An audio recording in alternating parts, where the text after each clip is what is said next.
ये ट्रेन तो कहीं रुकती ही नहीं है। हेलो एवरीवन, आज हम चलेंगे पुणे से कल्याण बाय ट्रेन और अभी हम पुणे रेलवे स्टेशन पर हैं और ट्रेन का इंतज़ार कर रहे हैं। ये आ गई हमारी train Mysore Ajmer express. Train number है 16210। ये ट्रेन कल गुरुवार की शाम को 7:10 में मैसूर जंक्शन से खुली है और अजमेर पहुंचेगी कल यानी शनिवार दोपहर में 2:35 पर। मैं चढ़ने के लिए जगह ढूंढ रहा था, मिला नहीं तो मौका देखकर सामने वाले दरवाजे से अंदर चला जाता हूँ। जाते ही बैठने के लिए जगह ढूंढता हूँ लेकिन जगह मिलता नहीं है। इसलिए हमेशा रिजर्वेशन करवा कर ट्रैवल करना चाहिए क्योंकि जनरल डब्बे में खड़े रहने की भी जगह नहीं मिलती। यहाँ मैं इधर उधर थोड़ी सी जगह देख रहा हूँ बैठने के लिए, लेकिन हमारी ट्रेन ओवर क्राउडेड है। मैसूरू से आने वाले यात्रियों को शाम का वड़ा पाव और चाय पिलाकर हम पुणे स्टेशन से निकल पड़ते हैं अजमेर की तरफ। लेकिन मुझे तो कल्याण स्टेशन उतरना है जो अगले 3 घंटे में आ जाएगा। पुणे में ट्रेन का अराइवल टाइम है शाम 6:45 पर, लेकिन हमारी ट्रेन आज 15 मिनट लेट आई है और 15 मिनट तक पुणे स्टेशन पर खड़ी रही। इसलिए हम 7:15 में पुणे स्टेशन से रवाना हो रहे हैं। ये ट्रेन मैसूर जंक्शन से निकलकर केसर बेंगलोर सिटी जंक्शन होते हुए यशवंतपुर जंक्शन से अरसीकेरे जंक्शन, फिर बिरूर जंक्शन से हुबली जंक्शन, फिर लोंडा जंक्शन से मीरा जंक्शन और सांगली सतारा के रास्ते ये ट्रेन पुणे पहुंचती है। ये ट्रेन का इनॉग्रल 1994 में हुआ है। इसी के साथ अब हम पुणे छोड़ रहे हैं और हमारी ट्रेन टेक ऑफ लेने के लिए रेडी है क्योंकि ये ट्रेन पुणे से कल्याण के बीच कहीं नहीं रुकेगी। अगर लोनावला में टेक्निकल स्टॉप हुआ तो रुकेगी, नहीं तो लोनावला से करजत के बीच 3 हॉल्ट तो फिक्स है। चलिए देखते हैं लोनावला स्किप करती है या नहीं। ये देखिए भाई साहब, हमारी ट्रेन दापोडी स्टेशन से उड़ते हुए कैसे स्किप कर रही है, लेकिन फिर भी 2.5 घंटा लगाती है कल्याण पहुंचने में। क्यों, आगे बताता हूँ। एक पैसेंजर के मेहरबानी से मुझे मेरा तशरीफ रखने मिल जाता है और इसी के तरह मैं धीरे धीरे पसरने लगता हूँ। अभी शायद लोनावला स्टेशन आने वाला है और ये ट्रेन स्लो होना शुरू हो चुका है। इसके कई कारण हो सकते हैं, जैसे पुणे से लोनावला चलने वाली लोकल ट्रेन या मालगाड़ी अगर सेम ट्रैक पर चल रही हो तो सिग्नल नहीं मिलता है। लोनावला में भी ट्रेन को रोक देते हैं क्योंकि शायद लोनावला से करजत तक ट्रैक मेंटेनेंस का काम चल रहा हो। बारिश का भी मौसम अभी तक ख़त्म नहीं हुआ है तो लैंडस्लाइड से बचने के लिए ट्रैक मेंटेनेंस करना पड़ता है। या लोनावला से करजत के बीच आगे 2 मालगाड़ियाँ हो तो उसको पहले उतार देंगे, उसके बाद हमारी ट्रेन को छोड़ेंगे क्योंकि घाट से ट्रेन को उतारना पड़ता है। ये लोनावला स्टेशन आ रहा है और ट्रेन काफ़ी स्लो हो चुकी है। अब देखते हैं आगे ट्रेन लोनावला स्टेशन स्किप करती है या रुक जाती है। वैसे स्पीड देखकर तो ऐसा लग रहा है कि रुक ही जाएगी क्योंकि शायद रेड सिग्नल दे दिया गया है।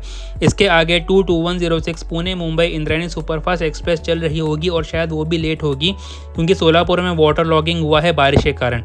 ये इंद्रायणी ट्रेन सिर्फ मुंबई से पुणे तक चलती है, उसके बाद पुणे से सोलापुर इंटरसिटी बन जाती है और तुरंत ही पुणे पहुँचने के बाद सोलापुर के लिए रवाना हो जाती है।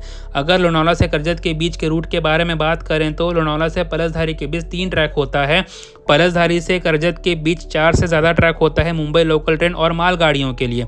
लोनावला से पलसधारी के बीच 3 ट्रैक होता है, 1 ट्रैक सिर्फ चढ़ने के लिए होता है और बाकी 2 ट्रैक उतरने के लिए होता है।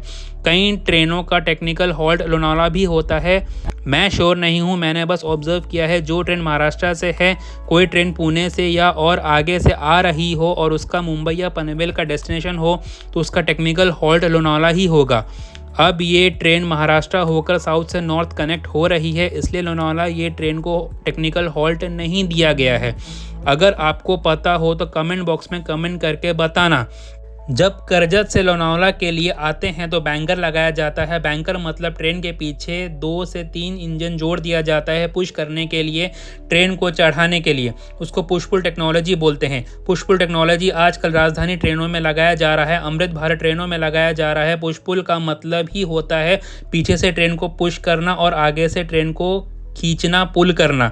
ये देखिए हमारी 16210 मैसूरू अजमेर एक्सप्रेस स्पीड पकड़ते हुए लोनावला स्टेशन छोड़ने के लिए तैयार है। धीरे धीरे स्पीड पकड़ रही है। शायद लाइन क्लियर करने की घोषणा स्टेशन मास्टर ने ग्रीन सिग्नल देकर कर दिया है। ये इंजन पास होने के बाद ग्रीन से रेड सिग्नल हुआ है।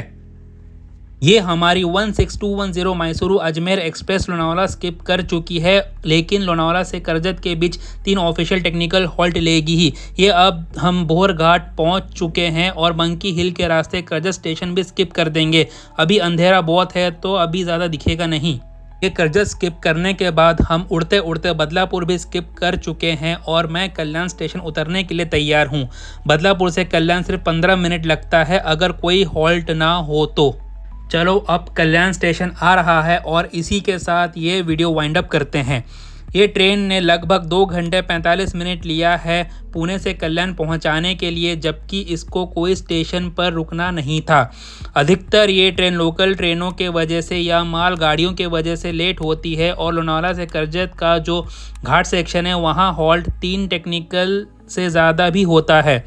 ये अब हम कल्याण के आउटर पर पहुंच गए हैं। अब कुछ ही समय में कल्याण स्टेशन उतर जाएंगे। अब ये ट्रेन वसई रोड होते हुए वेस्टर्न लाइन पकड़ कर गुजरात की ओर चली जाएगी। सोलापुर से कल्याण तक सेंट्रल लाइन होता है और वसई रोड से गुजरात की तरफ वेस्टर्न लाइन हो जाता है। ये train Vasai road, Bharuch junction, Vadodara junction, Anand junction, Nadiad junction, Ahmedabad junction, Mehsana junction, Palanpur junction और मरवर जंक्शन होकर अजमेर पहुंच जाएगी। मैंने सारे स्टेशनों का नाम नहीं लिया है, सिर्फ इम्पोर्टेंट स्टेशन का नाम लेकर मैं रूट हाईलाइट कर रहा हूँ। ये कल्याण स्टेशन के 7 नंबर प्लेटफॉर्म पर उतारेगी। वो प्लेटफॉर्म फिक्स है पुणे से गुजरात या वेस्टर्न लाइन की ओर जाने के लिए, और सेम रिटर्न आने के लिए कल्याण जंक्शन का 6 नंबर का प्लेटफॉर्म फिक्स है। अब हमने कल्याण जंक्शन के 7 नंबर प्लेटफॉर्म पर स्विच हो चुके हैं, अब उतर जाएंगे। हमारा जनरल बोगी आखिरी में है, इसलिए स्टेशन आते ही उतर जाएंगे।